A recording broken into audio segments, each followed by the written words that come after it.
The Rainbow Theater presents The Lost City of Acra. You can read along with me in your book. When you hear this, turn the page. Let's begin now. Fearless, loyal, in constant battle against injustice.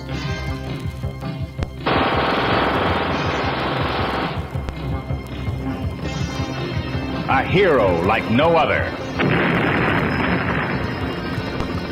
No man, no law, no war can stop Rambo, the force of freedom.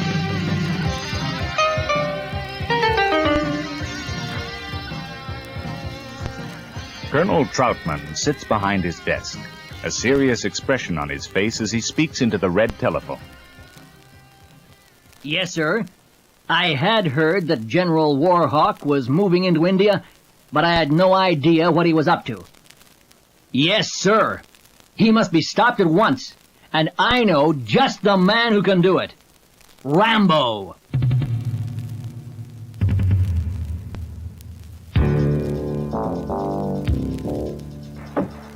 Rambo is chopping logs at his cabin by the side of a lake in the high Sierra Mountains. The sound of the axe biting into the wood is drowned by an approaching helicopter. Troutman calls down to him through a bullhorn. Rambo, your country needs you. Then let's do it! Troutman throws down a rope, which Rambo grabs and climbs up to join him as the chopper flies high over the mountains. In the cabin, Troutman outlines the situation. General Warhawk and the Savage team have captured the lost city of Acra. In order to have enough people to dig for the treasure buried there, they have enslaved all the Bindu villagers. Washington wants you to free them and toss out General Warhawk. Sounds good to me, sir. If you get into trouble down there, we can't help you. The day I let that poisonous snake make anybody a slave will be the day the sun turns purple and the Statue of Liberty drops her torch. Troutman smiles. That's what I thought.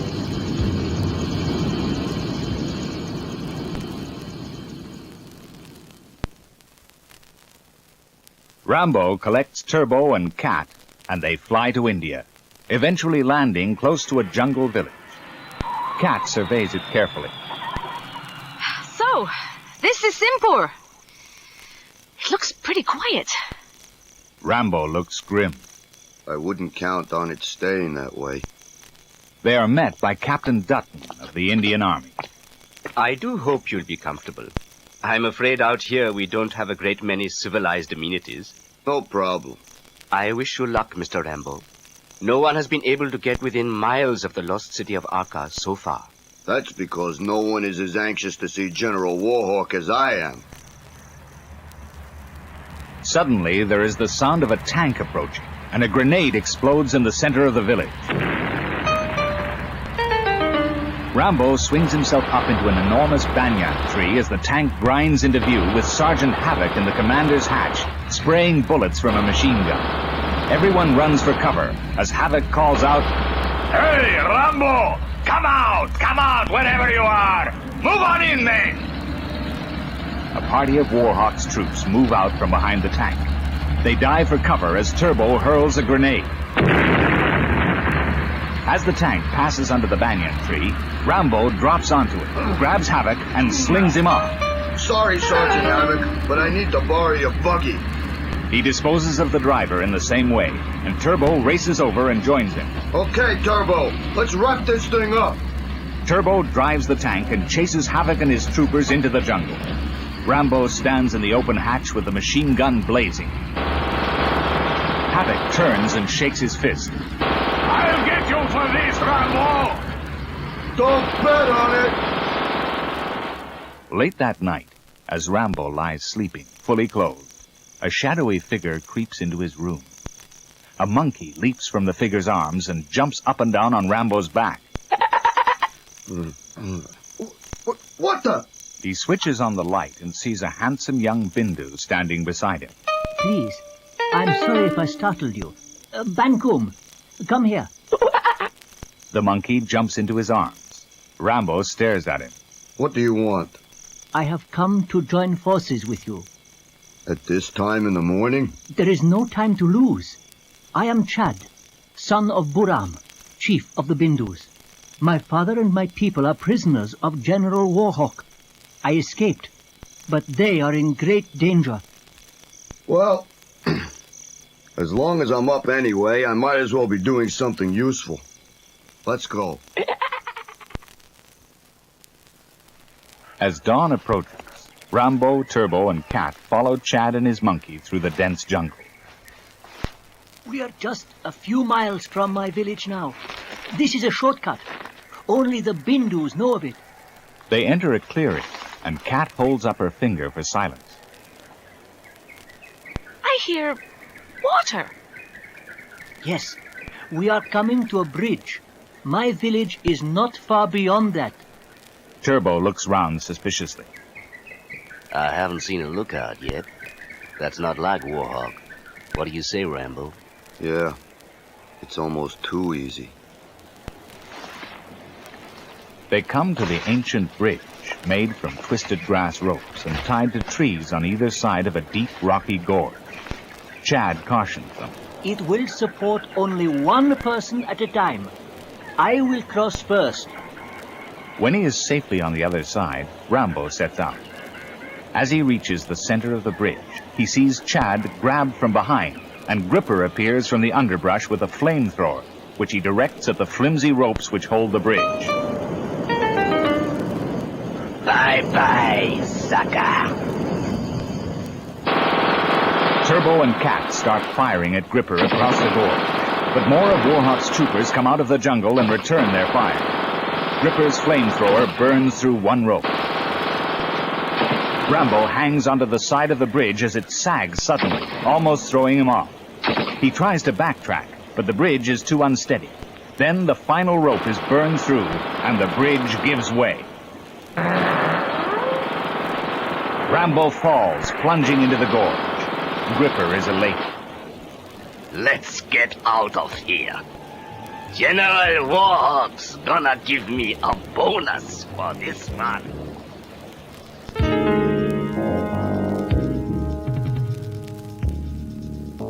When the music stops, turn your cassette over.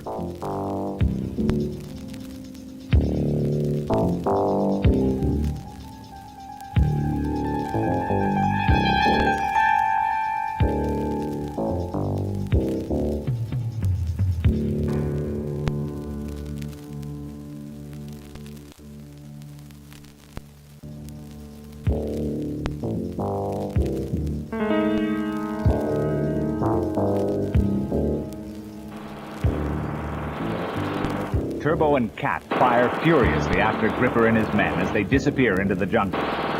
Then they stop shooting and move to the edge of the gorge and look down, anxiously. Far, far below them, they see Rambo hanging onto the rope with one hand and waving to them with the other. Cat is relieved. He made it. Turbo grins. Did you think he wouldn't? Rambo quickly shins up the dangling rope, and the three of them return to Simpur. They are greeted by an officious little Indian general who holds out his hand to Rambo. Ah, you must be the American. Rambo takes an instant dislike to him. You got it, sir. Rambo, am I correct? You are, sir. I'm General Hendricks. I've been sent in to replace Captain Dutton. He, was wanted elsewhere. Is there anything I can do for you, Rambo? No thanks, sir. We're just going to regroup for a surprise visit to the Bindu's village. Well, you'll be relieved to know that won't be necessary. I am taking over that operation. What does that mean? It means that we are very grateful for your help and we are refueling your plane for your return home. I believe these are your orders. Hendricks hands Rambo a telegram and leaves them. Turbo watches as he reads it. What does it say? It's from Colonel Troutman. He wants us back home. Cat is perplexed. They get us here and call us right back? Why? Rambo gazes thoughtfully after the departing General Hendricks. I don't know, but I'm gonna find out.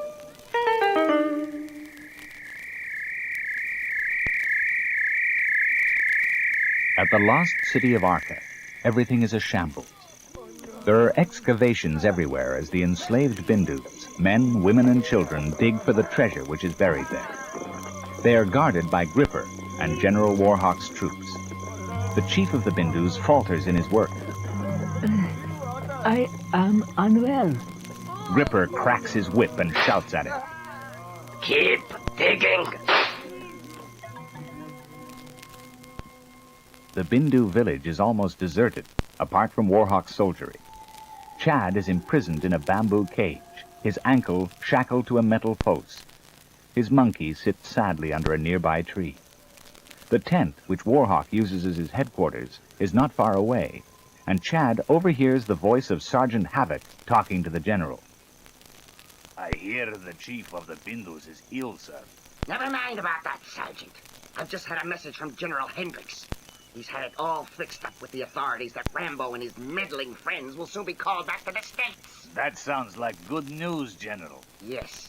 The way is clear for us to seize all the treasure when those villagers dig it up for us. Chad reaches through the bars of his cage and breaks a piece of bark off the tree. With a twig, he scratches a message on it. A small girl brings him a bowl of food, and he whispers quietly to her. Vida, tear a strip from your sari. Quickly. Here, Chad. Is that enough? Very good, Vida. Thank you. Reaching again through the bars, Chad uses the strip of cloth to tie his message round the monkey's neck. Urgently, he whispers to his pet. Bunko, listen. Go far over trees. Find Rambo. Go. Get Rambo. In Simpur, Rambo, Cat, and Turbo are eating their evening meal when Troutman enters their tent. Rambo is surprised. Colonel Troutman, what are you doing here? I came to escort you home. Wait a minute. I gotta tell you, there's something real strange going on here. It has suddenly become none of our business. Washington wants you back home. Tomorrow.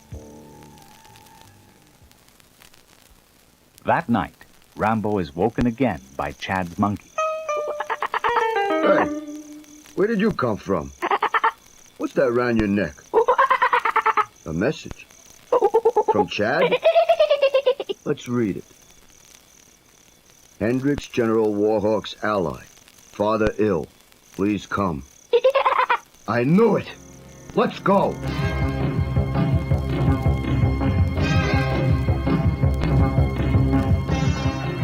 Rambo prepares himself for battle and rouses Cat and Turbo. Together they make their way to the Bindu village, and while Cat and Turbo overpower the guards and release Chad, Rambo sets about destroying Warhawk's equipment, which is housed in 6 boats moored on the river. He starts up a small power boat and steers it at full throttle directly at the supply boats. At the last moment, he dives into the water as the boats collide with a gigantic explosion. Happy 4th of July! As he swims for the shore, a large, vicious crocodile comes for him, jaws wide open.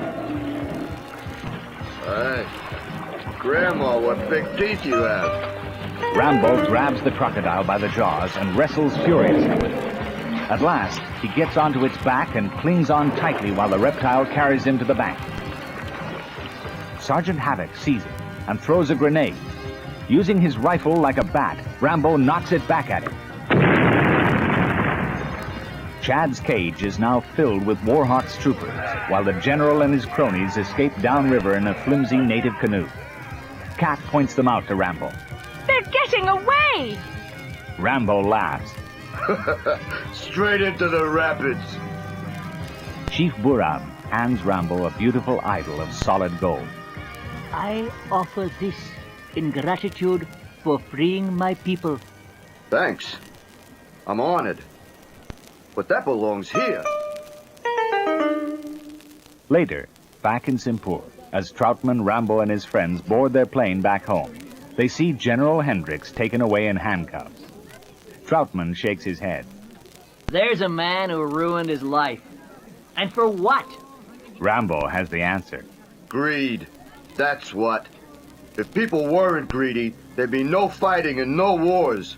Wouldn't that be great?